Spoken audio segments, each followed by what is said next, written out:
Thank you. It's always a challenge to give the third keynote address in a one-day session, so you'll have to forgive me because some of what I have to say will make reference, let's say, to what others have said before me, since I prepared this last week.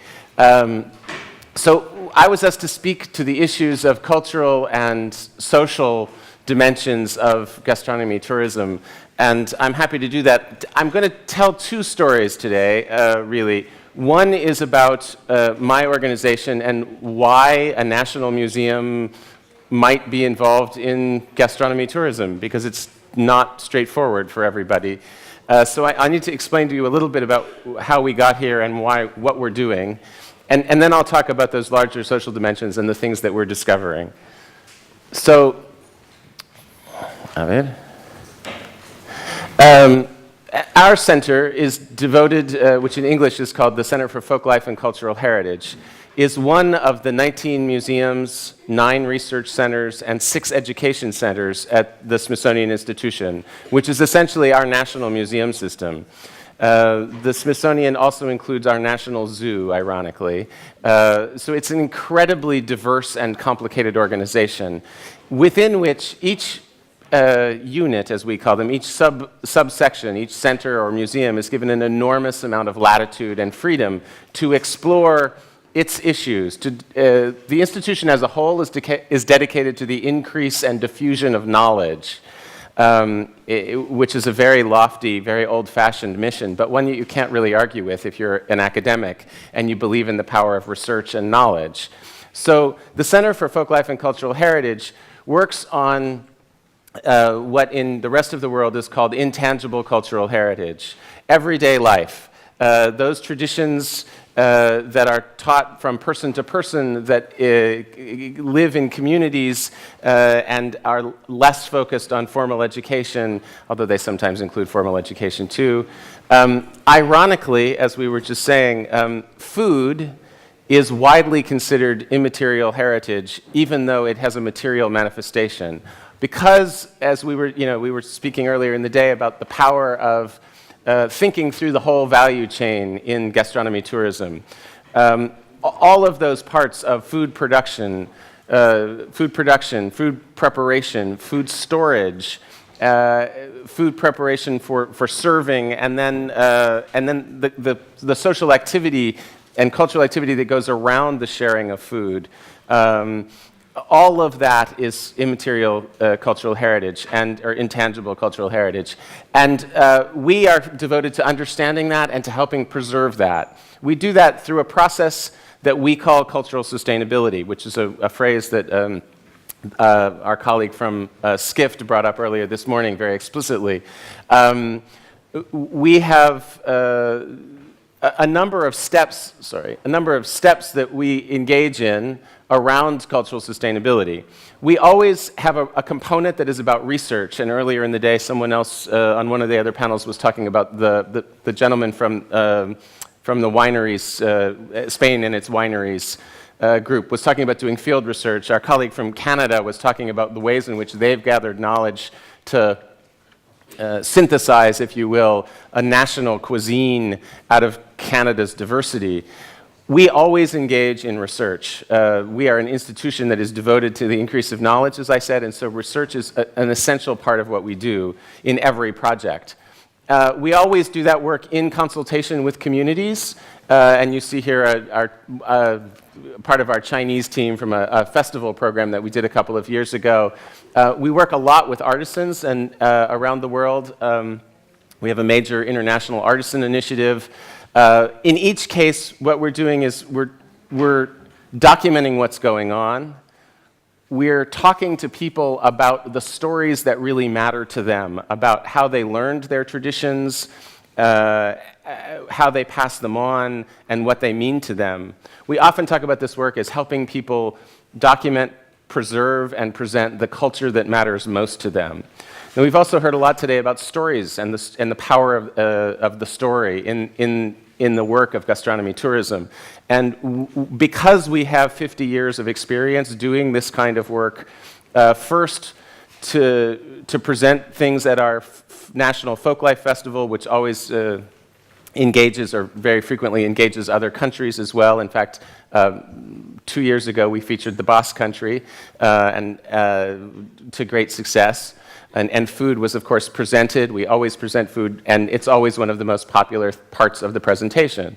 But we do that as a way to get to the story of a particular cultural group. What is it that they want to tell about themselves through that food? So this lends itself very well to the work of gastronomy tourism. So I want to talk now about the benefits. Let me say that we've been synthesizing this, our understandings through the festival, which I mentioned, through our record label, which is 70 years old. We have a nonprofit record label where we produce the tagline for the record label is great music with a great story. And that's really what it's about. We're finding the music that really speaks to a community and making recordings and then sharing that. And we do both of these, all of this work has economic aspects, and so we have then expanded that to work very explicitly on cultural tourism because people have asked us to. So our major project at the moment, we have a large project in Armenia that's funded with USAID, and we have another large project in Western China. And we have many relationships institutionally and personally in both of those places, which I'm happy to talk to people about later if they're interested. So the potential benefits. The first one is cultural valorization. If you think about the factors that make up the sustainability of any cultural tradition, it always has to do with some kind of prestige or usefulness. And what we find consistently is by bringing attention to these traditions, whether it's through the festival or through some kind of tourist activity, that people are re-energized around the value of their cultural traditions, their food traditions particularly. This is Añana here in the Basque Country, a site that's been, where they've been producing salt for thousands of years. It's a World Heritage Site acknowledged by UNESCO. And they were featured at the festival last year. That work is clearly been validated by people from the outside, and people understand how valuable it is, and they share it. It's valuable as a product, but it's also valuable as a process and as a sense of identity. And that's one of the things I haven't heard talked about a lot today, which I'd like to underline. There are many kinds of value involved in this work. Economic value is certainly part of it. And there is cultural and social value if it's done correctly. And that's important, I think. Oh, sorry. This is a very sensitive clicker. So I talked a little bit about the power of personal story in terms of our work. I'll use a Catalan example here. Mas Doix is one of the most important wineries in the Priorat region, the denomination of origin, which has gotten enormous recognition over the last years for producing some of the best wine in the world. A fascinating story. Two cousins had both inherited land from their respective parents, and they decided to come together and create a larger winery and significantly improve the quality of the wine at the same time. So it's a better product, no doubt. But part of the product, part of what they're selling, is that this is the 5th generation of winemaking in this place and in this time. They've done very significant branding. They're great at building community. So it's a very modern approach to marketing.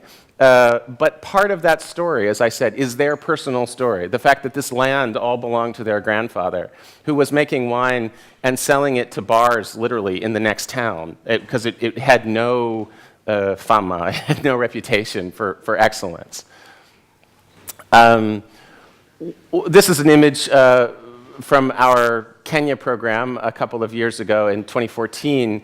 This is important because people in the process of telling their story gain new communication skills. The Director General was very eloquent, if a bit romantic in my perspective, about the power of gastrotourism in allowing people to connect. At its best, it does allow people to connect, but that requires skills, both on the communicator's side and the person who's receiving that communication. So respect is actually a process that is learned, and it's different in different cultures. And what we discover in this process is that when people present about foodways, as we call them, when they tell the story of their food, this is a demonstration kitchen from the festival, they learn more effectively how to communicate with our audience, which is remarkably diverse, as the American public is. We think that this is particularly interesting because this stays with the people, even if they go back home from the festival, and every time people present their traditions, they get more sophisticated in the way they do it and clearer about what their message is and clearer about how to get that across effectively. Sorry, my thumb has gone crazy. So another thing that we find consistently is that new experiences are generated for visitors. And I'm using visitors in a very open-ended way. So going back to Mas Deutsch, they will invite you, if you are a friend of theirs on Facebook, they will invite you to come help them harvest grapes. So you can be part of that experience. Our Danish colleague, whose name I'm not going to try and say, Anna, was speaking about moving closer to the food resource. This is a great example, right? That connection is so powerful for people. Mas Deutsch also has developed marathons running through the vineyards as an experience to be closer to this place. This is actually an image from the Cherry Blossom Festival in Washington, where the Japanese community comes out, and there's Japanese street food available for people in Washington. This is a spring festival. We have close to 1,000 cherry trees that were donated to the United States by the Japanese government over a number of years. And it's a major part of spring in the city. And restaurateurs have taken advantage of that to provide Japanese street food as part of the experience. So one experience begets other experiences. The food never goes by itself. Think about the lovely dinner that some of us attended last night. We had food that was amazing, but we also had music and dance. So the food rarely goes by itself, and strengthening the food culture generally strengthens other parts of the culture as well. In Armenia, this is an image of traditional wine pots in Armenia that have been turned into a statue. We're actually working with a number of Armenian institutions and organizations to develop a sustainable wine trail. There's been lots of talk about itineraries in the world of tourism. Armenia has been identified as the origin or the oldest documented place where wine has been made. I believe it's 6,500 years ago. There's an archaeological site there. They're still making these vessels and still fermenting wine in them. So we're actually working with vintners and community members to tell that story really effectively and get people out of the capital, Yerevan.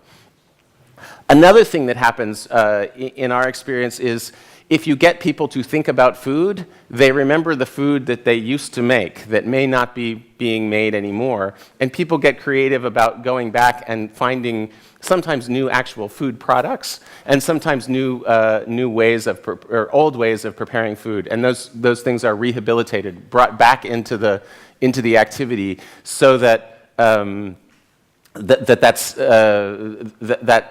lost tradition is brought back to life. That's super interesting as a way of thinking about heritage, and heritage is an asset, if you will. All of those previous food activities are things that could be brought into the present and reactivated if in a meaningful way.